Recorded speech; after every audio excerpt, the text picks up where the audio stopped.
I'll be moving on like a soldier moving on. When I was 6, I got bitten by a dog. When I was 6, I got bitten by a dog. And this is the story of how it happened. Every day I would actually go to a friend. We used to play Yu-Gi-Oh cards together. We used to eat food together, play soccer, everything that normal friends would do. He was a little bit older than me. He was about 10, I was 6. And we always used to spend time together. We would go to the prayer facility together, and his mother used to run a little hopscotch game. So all the kids in town who would come to the prayer facility used to also go and play this game. And this good friend of mine was always the best. He would win. So I always used to learn from him how to play hopscotch, get better, and throw the token. Good times and good memories. But he always had this dog at home. And I don't know what its issue was. Maybe it was food aggressive, maybe it was just aggressive or wasn't friendly to other people. And I'd heard after the whole dog bite incident that there was another small kid who had also been bitten by the dog. So I don't know if it had an issue or if it had, as I said, a problem with aggression. So one day I go there, and this best friend and I were sitting on a couch, and the Labrador comes over. So he starts, petting it, kissing it, and he says to me. Also, by that time we were playing Xbox and we were playing video games and stuff, or watching DVDs, something like that. So he gives me the dog and he says, "Kiss it." So I kiss it once, and there are a few warning signs with a dog. Either it will growl, or perhaps it will show its teeth. And if you're a dog trainer by any chance, please comment what are the signs of aggression so that other people can know. Oh, the dog's doing this and that. We need to be careful. Maybe give it its own space, or just give it a little bit of time to relax. So I kept on kissing this dog, and he did it again, and he kept on encouraging me to kiss the dog. Now, nothing wrong with that. The dog was very, very cute, a Labrador, but it was quite big, and for me being a 5 or 6-year-old child, it may have been half my size, and maybe even my height, I don't know, but it was really a very, very big dog, and I wasn't scared at that time because what did I know? I was a young kid and I didn't know that the dog was going to even bite. In fact, I didn't even understand what a dog bite was. And I kept on kissing this dog and patting it, and seemingly the dog was aggressive, but I never saw any of the signs. He kissed the dog, I kissed the dog. He pet the dog, I pet the dog. And just like that, bah! Just how the dogs are. They look at you, they stare at you, but there were no signs at all. And maybe the dog did growl, but I didn't recognize the sound, and if it did happen, I didn't even understand what it meant. So I'm definitely going to be the one to take responsibility. I know he encouraged me to kiss the dog and all that kind of stuff, but at the end of the day, I'm the one who chose to kiss it. Even though I was young, I still believe that I was the one who had the choice.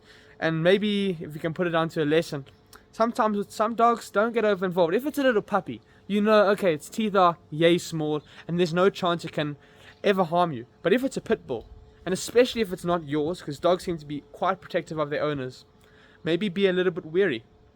And the issue with the whole dog bite incident was that his family never wanted to mention it, because a dog bite is very gory. Here's the scar. Not only does it just mean that there's a scar at the end, that's the very end of the story. The second I got the dog bite, then he went and brought this kitchen cloth and put it on my face when there was all this blood pouring down on the floor. You can just imagine the stress that it caused him, with him being a 10-year-old child. Not me, him being a 10-year-old child. So then, all this blood rushing down on my face, we had to rush to the hospital. From the hospital, I was in this ward and my parents came. My dad had to leave work early, and it was just a terrible story. It was so traumatic. Not just I didn't really mind. I was enjoying the food at the hospital and getting chocolates and gifts from people and stuff, but when it comes to other people, when it came to them, they must have been traumatized and didn't even know what to do with themselves, because it was just terrible. You can just imagine, not only for your son but for your best friend on his side and his family, and they never ever wanted to discuss the dog bite incident. So after the hospital, just being in the waiting room for already overnight, 12 hours, I was sent to this plastic surgery, kind of already from the immediate ward to the plastic surgery ward, and from there I just had the normal operation, which is just essentially putting stitches and covering it up.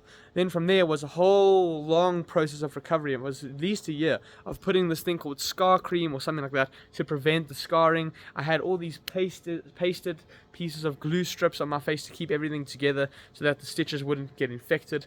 It was a whole nightmare. And then going back to kindergarten, it would be, or going back to preschool, if you can say that. Luckily, because everyone was so young, all the kids didn't quite understand what it even means to have a dog bite. They just thought, here's this kid, he has strips on his face, I don't know what's the story, let me just move on with my life, go back to playing in the sand. So it wasn't really too big of an issue in terms of in terms of friends dynamics. But my best friend at that time, whose dog bit me, kind of drifted away further and further and further. He stopped coming to the prayer facility. He stopped playing hopscotch as we once always did. We stopped going to each other for meals, and we stopped playing Yu-Gi-Oh cards, and we stopped everything like that. It all kind of just ended. And he really did feel bad. I think he felt so bad about the dog bite and the fact that he encouraged me, even though it was my fault to actually kiss the dog, that he gave me all of his Yu-Gi-Oh cards. Now, I don't know if any of you guys understand, but Yu-Gi-Oh cards can be worth a lot of money. And he had a massive collection, a whole big tin, thick like this, stacked full with Yu-Gi-Oh cards. Not to mention how we used to play Pokemon. He gave me all his Pokemon cards. And he used to have all these things called Go-Go's, small little figurines. But the most valuable thing he gave me were those Yu-Gi-Oh cards, and I will never ever sell them. Unless I'm really desperate for cash and have to make rent to pay or buy food for my family. So that's one amazing thing that he did, which just shows how high his character is. Even though he did feel bad, and maybe he was traumatized as a 10-year-old seeing so much gory blood on my young 5-year-old face, he did the right thing. He did what he knew he could do in order to make it better. And that's basically the story of friendship, of love, of honor, and of respect for a friend. And it's true. If someone's a best friend, they'll look after you in any case and in any way. Let's look at, let's say, the Muslim Brotherhood, right? Instead of each individual person working on their own, they all work together. Perhaps they all pull their income together. Instead of one job, one house, and then one car, with not much money left over, it's 10 people in one nicer house, and they share the cars. Maybe they all work at the same place or something. So that's basically unity for you, and brotherhood. And my friend and I had that brotherhood, but unfortunately he started to drift away, and the friendship did erode, not only between him and I, but between our parents. So his parents and my parents stopped communicating. They used to. My dad loved traveling. He loved going to areas in the Middle East and all over the world. And this other friend, my old best friend, his father also loved traveling. And the one time they went to the Middle East together, just above Morocco. So they really were such good friends, and especially 10 years ago, before the internet, before you could book flights online, before you could get taxis and Ubers and everything, it was a lot more tricky to travel around the world. And they did quite literally an international holiday all the way to Morocco together. So it just shows how close our entire families were together. Back then he was 10, now he's already 20 plus. So it's been a long time, but these kind of things are things that people, or not people, but things that I could and would never ever forget. And that's my story of a dog bite. There's one other thing that I want to say. Even the people who you think would not get bitten by a dog get bitten by a dog. There's a very, very famous dog whisperer. He calls himself a dog whisperer. So he'll stand like the dog and be aggressive, or he won't move, hoping that, or not hoping, but trying to reprogram the dog's behavior. He calls himself, or did, Caesar Milan, or Caesar Milan, something like that. And he got bitten by a dog. If you search Caesar Milan or Milan on the internet, you'll see a famous video how he goes into this Fugazi stance, and the dog growls at him like that. And then he goes, and he doesn't move, because he needs to send the message to the dog that he's the one who's dominant. Then he changes position from the Fugazi into standing, and then the dog, just grabs his arm. Or I think it's his face. No, grabs his arm.